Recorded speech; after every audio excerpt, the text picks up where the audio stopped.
നമസ്കാരം, സിറ്റി ന്യൂസിലേക്ക് സ്വാഗതം. കുറുവ തട്ടാൻകുണ്ട് ഷിഹാബിന്റെ വീടിന് മുകളിലേക്ക് മതിൽ വീണ് അപകടം. 2 നിലയോളം ഉയരമുള്ള മതിലാണ് തകർന്നു വീണത്. വീടിന് കാര്യമായ കേടുപാടുകൾ സംഭവിച്ചു. മുൻപും തയ്യൽക്കാവിന് സമീപം മതിൽ തകർന്ന് അപകടമുണ്ടായിട്ടുണ്ട്.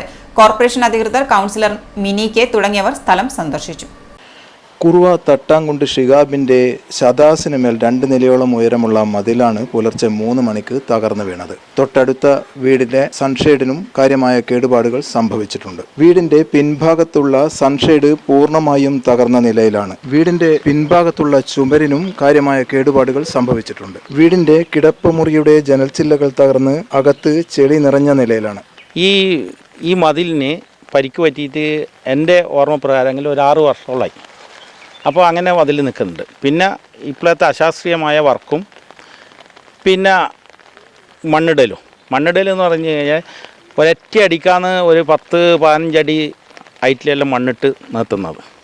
അപ്പോൾ അങ്ങനെ വരുമ്പം വെള്ളവും മണ്ണൊലിപ്പിൻ്റെ പ്രശ്നങ്ങളും വെയിറ്റ് കൂടുതലും ഇത്ര അശാസ്ത്രീയമായ വർക്ക് കാരണം തന്നെയാണ് ഇതെല്ലാം ഇടിയാനുള്ള കാരണം. കൗൺസിലർ മിനി കെ, കോർപ്പറേഷൻ അധികൃതർ തുടങ്ങിയവർ സ്ഥലം സന്ദർശിച്ചു.